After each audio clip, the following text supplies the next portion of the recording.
Kujdes nga kamerat. Në Maqedoninë e Veriut sot fillon zbatimi i sistemit Qyteti i Sigurt. Këto janë dënimet. Ky sistem përdor kamera që kapin automatikisht shkeljet në trafik dhe lëshojnë menjëherë gjoba.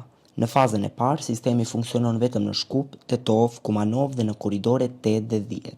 Sistemi detekton 4 lloje të shkeljeve: tejkalimi i shpejtësisë, kalimi në semafor të kuq, parkimi pa rregull dhe automjete të paregjistruara. Gjobat fillojnë nga 15 euro deri në 500 euro varësisht nga shkelja.